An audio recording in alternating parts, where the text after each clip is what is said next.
മക്കളെ, electric current, ധാരാവൈദ്യുതി എന്ന ചാപ്റ്ററിനകത്ത് എപ്പോഴും നമുക്ക് സിമ്പലുകൾ, പ്രതീകങ്ങൾ ഉപയോഗിച്ച് നമുക്ക് ചിത്രം വരയ്ക്കാൻ വരും. അപ്പോൾ അതുകൊണ്ട് തന്നെ ഇത് വളരെ ഇമ്പോർട്ടൻ്റ് ആണ്. ഒരു സർക്യൂട്ട് ഡയഗ്രാം വരയ്ക്കാൻ പറഞ്ഞാൽ ഈ ചിത്രത്തിലേക്ക് തന്നെ നോക്കി. ഇവിടെ കണ്ടില്ലേ, നിങ്ങൾക്ക് ഒരു ബൾബ് കണക്ട് ചെയ്തിട്ടുണ്ട്.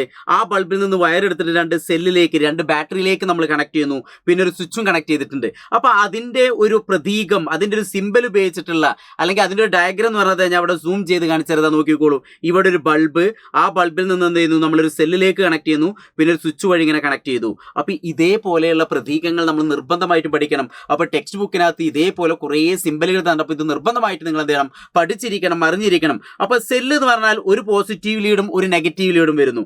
ബാറ്ററി ആകുമ്പോൾ ഒന്നിൽ കൂടുതൽ സെല്ലുകൾ കൂടി ചേർന്നിട്ടാണ് നമുക്ക് എന്ത് കിട്ടുക, ബാറ്ററി കിട്ടുക. അപ്പോൾ ഇവിടെ കണ്ടില്ല, ഈ ചിത്രത്തിലേക്ക് നോക്കും, ഒന്നിൽ കൂടുതൽ സെല്ലുകൾ എന്ത് ചെയ്യുന്നത്, കണക്ട് ചെയ്യണം. പിന്നെ ഒരു സ്വിച്ച് എന്ന് പറഞ്ഞാൽ കീ അല്ലെങ്കിൽ സ്വിച്ച്, അത് ഓൺ പൊസിഷനും ഉണ്ട്, അതേപോലെ തന്നെ ഓഫും വരുന്നുണ്ട്.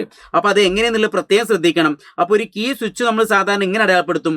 അത് ഓൺ ആണെങ്കിൽ എന്ത് ഇതിലിങ്ങനെ ടച്ച് ചെയ്യിക്കണം. കണ്ടില്ല, ഇവിടെ ഒരു റൗണ്ട് ആണെങ്കിൽ അവിടെ ഒരു ഡോട്ട് ഇട്ട് കൊടുക്കണം. അപ്പോൾ ഈ ചിത്രത്തിലേക്ക് നോക്കിയാൽ കാണാൻ പറ്റും. ഇനി ബൾബിന് നമുക്ക് എന്ത് ചെയ്യാൻ പറ്റും, ഇതാ ഒരു റൗണ്ട് വരച്ചിട്ട് ഇങ്ങനെ അടയാളപ്പെടുത്തിയാൽ മതി, ഒരു ബൾബാണ്. ഇനി അതല്ലെങ്കിൽ അതിനകത്ത് ഇങ്ങനെ വെട്ടിട്ട് ഇങ്ങനെ ഇട്ടാൽ മതി, അതും ഒരു ബൾബാണ്. ഇനി LED എന്ന് പറയുമ്പോൾ ഈ ഒരു ചിത്രത്തിലേക്ക് നോക്കുക, ഇതാണ് നമ്മുടെ LED വരുന്നത്. രണ്ട് ആരോ മാർക്ക് പുറത്തേക്ക്, പ്രകാശം പുറത്തേക്ക് പോകുന്ന ഓർത്ത് വയ്ക്കുക. പിന്നെ ഒരു വോൾട്ട് മീറ്റർ എന്ന് പറയുമ്പോൾ അവിടെ V, റൗണ്ട് വരച്ചിട്ട് V അടയാളപ്പെടുത്തിയാൽ അത് വോൾട്ട് മീറ്റർ ആണ്. ഇനി റൗണ്ട് വരച്ചിട്ട് അതിനകത്ത് A അടയാളപ്പെടുത്തിയാൽ അത് അമ്മീറ്റർ ആണ്. അപ്പോൾ ഈ ഒരു പ്രതീകങ്ങൾ നിർബന്ധമായിട്ടും പഠിക്കണം, അറിഞ്ഞിരിക്കണം, ഓർത്തു വയ്ക്കണം. അങ്ങനെയെങ്കിൽ ഇതിൽ തന്നിട്ടുള്ള ഭാഗങ്ങളുടെ പേരുകളൊന്ന് താഴെ കമൻറ്റ് ചെയ്യൂ.